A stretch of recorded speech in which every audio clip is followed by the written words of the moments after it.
Join us for a review of the Polestar 1. Let's go!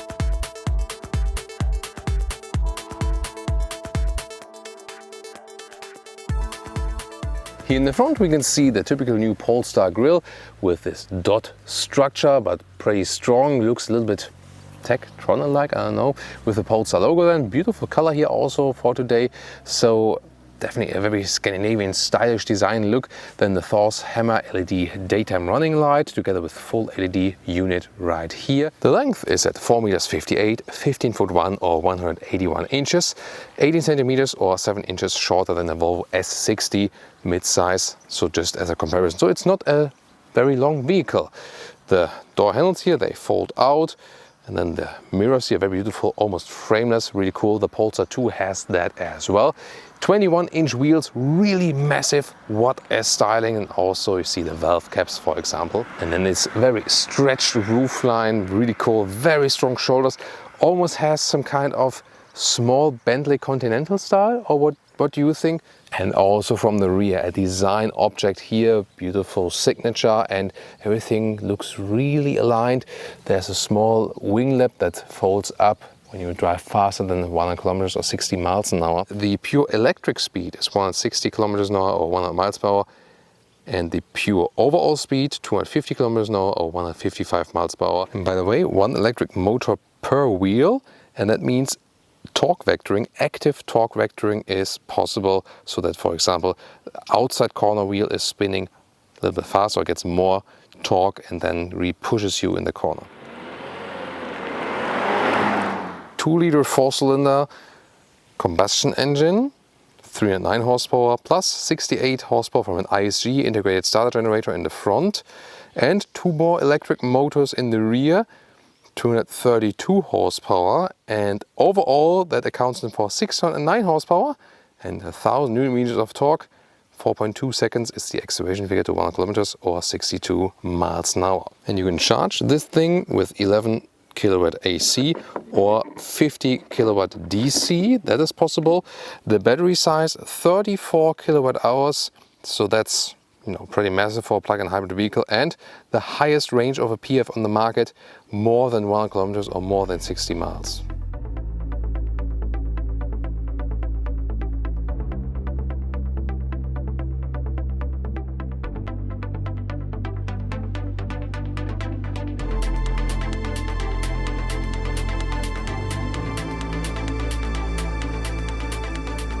Then in the lower part we can see the CFRP parts, carbon fiber reinforced plastics for lightweight building, and of course also for stiffness. But yeah, lightweight not really such an issue here because the battery adds so much weight anyway. So here we do see like a Volvo S60, a little bit pimped from the steering wheel, for example, just with the Polestar logo. Then we also have the Volvo-like seats. So yes, this is essentially a very expensive Volvo with some more other parts. Here, interesting with the contrasting seat belts. This is also available for the Polestar 2, for example. Also recently shown that to you. Surface here for the skin, for the seats. Yeah, I already told it. Just animal skin here for the seat surfaces. So in the Polestar 2 it's different. They have a more sustainable and animal-friendly approach, but here in the Polestar 1 they still went then with the old school stuff, sadly.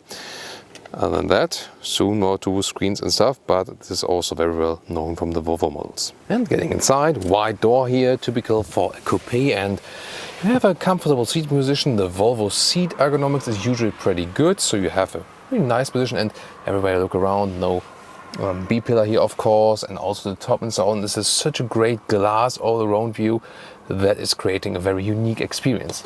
1 meters 86 or 6'1", and under this glass roof then there's still plenty of headroom left. Interior overview with a known Scandinavian design by Volvo. So indeed the Polestar 1 is more Volvo still, whereas the Polestar 2 is more unique in the layout already. Here you can see straight designer also from dashboard, additional Bowers & Wilkins speaker. That's always a good highlight here. Then also this carbon fiber structure, vertical screen, soon more details to that. And then the lower part you still have a manual volume knob. That's actually quite cool. Also interesting sound always. Then this crystalline like shifting lever. The only thing is it's sequential, so like D and R, R and D. So you have like 2 steps between drive and reverse mode, and that's always a little bit, annoying. Set temperature to 22 degrees. Temperature set to 22 degrees. Well, that works. Digital instruments look like this. Left side speed, right side then for the power meter and also recuperation in the middle. That's how it looks like when you have a GPS route set. Head-up display is clear to read, speed and also a loud speed, always a nice addition. But here in this car, pretty much everything is standard. But for that price, I think we can also expect that. And here on this glass roof, there is this Polestar logo inside the glass.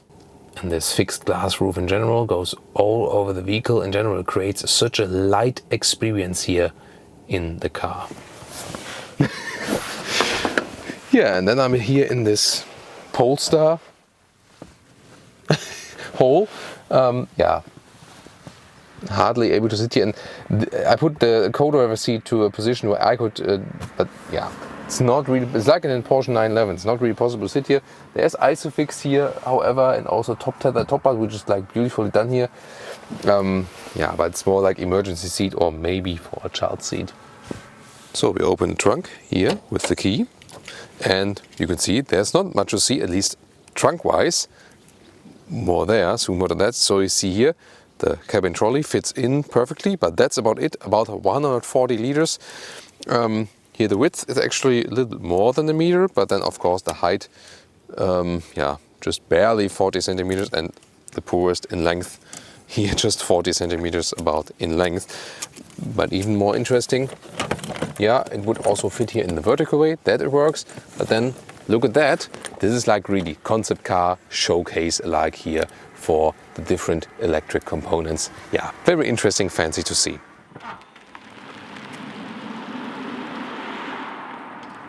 Welcome to Thomas's Driving Lounge. Here today, the active driving lounge with the Polestar 1, and we switch to that power mode directly, where the combustion engine and the electric motors, all of them, deliver us now the 1000 Newton meters of torque. And we do a flying start from 30 kilometers an hour, and guys, wait for that. Let's go.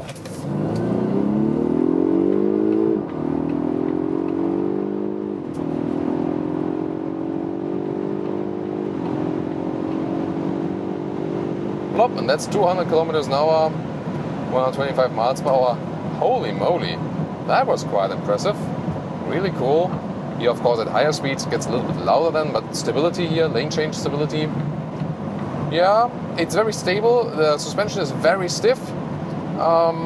Steering feel is, look at that. It's like almost nothing in the middle. It's like, yeah, very artificial steering feel. That's probably a downside. But the suspension, I mean, that it's so stiff, in this case then here, at high speed, that's good. Typical motorway speed, 130 kilometers an hour. That's, I think, okay. Noise insulation wise, no problem. There's some strange noises from that top. That might be something, yeah, build quality issues for this concept style vehicle. By the way, even if you drive in the pure electric mode, you can drive on the motorway pure electric. That is possible. Even a little bit faster, so that's okay. And the pure electric acceleration is always, let's say, a little bit more fun to me. It's of course not that strong, but then it's rear-wheel drive only. Yay! And there's this torque vectoring, so 2 electric motors, like 1 per wheel. And so when you go into a corner, then the outside electric motor can give more torque, so you will again like pushed in the corner. That's of course a cool thing. Audi used as recently now also for the Audi e-tron S SUV and Sportback, as a contrast to the other ones that just have one motor in the rear. So and driving it all electric is, to me, what this car is also about. Yes, it's a plug-in hybrid vehicle, but it has the biggest PHEV range on the market overall, so with more than 100 kilometers. And I think we can then also, easily use that, So, and we also tested here and there, and 100 kilometers or 60 miles is indeed somewhat realistic. Fuel economy then always depends on like recharging, but if you predominantly use the combustion engine, then you also can score some like 7 liters, 100 kilometers, 30 US MPG somewhat, 40 UK MPG somewhat in this region. But that again totally depends on how often and when do you plug in. When you hit the brakes, recuperation is happening. I also see it in the digital gauges.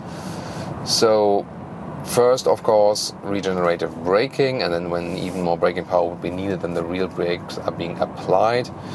Other driving modes would be all-wheel drive, which is ensuring that you always have all-wheel drive. That is more a thing that counts more for the Volvo SUVs, I would say. That you can even have all-wheel drive even if the battery is depleted. Then still, power is being sent then to the electric motors by the combustion engine. For this car, I mean, it's more probably about the power mode, because this one is also the all-wheel drive mode, but just powerized all-wheel mode. So maybe either go with the pure, or then go with the hybrid mode. In the hybrid mode, it's predominantly driving also in an electric mode. To me, the biggest difference hybrid mode and EV mode is that when you're just in EV mode and like max it out, then it stays in the electric mode. And when this traffic light here jumps to green, we'll just try it out. I'm in the pure mode now. Oh, it's already, let's see. And like flooring it out like now. Good, out of the corner. Nice acceleration, all pure electric. This then rather feels like driving a Polestar 2, and really good feeling, just not necessarily in the steering, but good feeling from the car. It's still a heavy vehicle because of the batteries, although they use this CFRP parts here and there. But when you have such a big battery, you can't deny that. So usually I would leave it then probably in the hybrid mode. It also makes sense, for example, then when you're going a little bit faster than this maybe then overtaken or taken by the combustion engine. And when you're in the city and slower, then use the electric drive. This is then how you can make it most efficient. In the tunnel, again, I think it's not too loud, so they have insulated the car very well from the outside world. And the engine doesn't sound too good. It's this 2-liter 4-cylinder engine. Can't expect too much from it, but as we've shown to you, this car has more than enough performance, definitely. Oh, they're going off.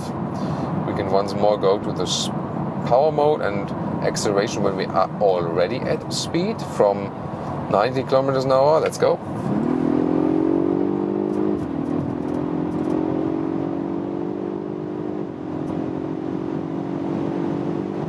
That's once again 200, and now here fast in the corner. It doesn't give me the safest feeling, to be honest. So the suspension is stiff, but sometimes at some waves it shakes up anyway. So I can't say that driving dynamics wise this is a good car. So to the left again, whoa. See here the steering also,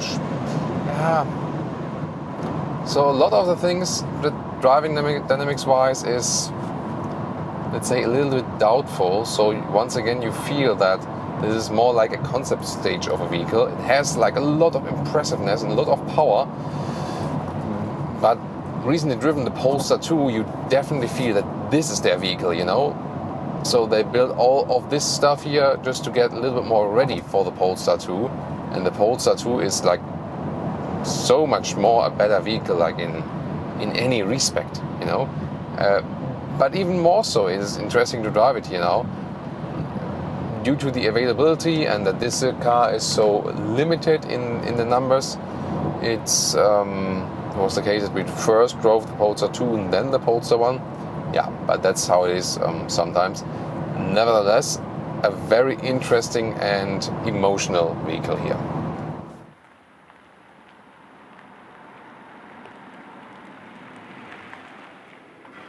And now to the conclusion for today with the Polestar 1. Yes, this is more a halo vehicle. We see it in the trunk. We see it that it's, feels somewhat hand-built, but not in a good way, more in a bad way. So a lot of rattling and squeaking noise on the interior. But styling-wise, wow, such a beautiful vehicle. And really, really cool just from looks. Also nice styling on the interior, although this is just reminding us of the so far Volvo models. The Polestar 2 definitely changes that, also especially with the Android infotainment system, Android-based infotainment system. This then here a little bit more old school, but this car actually prepared what has been done later on with the Polestar 2, or what has been improved. The driving performance, power-wise, very impressive, cool drive. Driving dynamics, agility, suspension-wise, I think that can be improved, so wasn't really convinced of that. However, due to this, glass house feeling, this still somehow feels very unique. So I have to say, the Polestar 2 is more Polestar. The Polestar 1 here is a little bit more Volvo. Yes, I would rather say this is a very, very expensive Volvo. It's not really worth the price. You can also go with the Volvo S60 on the one hand. On the other hand, yes, it does have the unique features and also the real power, the real performance, but definitely not worth the price. But so interesting to see this halo vehicle, how the Polestar brand, the own brand, then started with Volvo. What do you think? Please leave me your comments in our comment section. Definitely a very unique and interesting car, that's for sure. Thank you so much for tuning in today, and also check out our Polestar 2 review if you haven't done so far.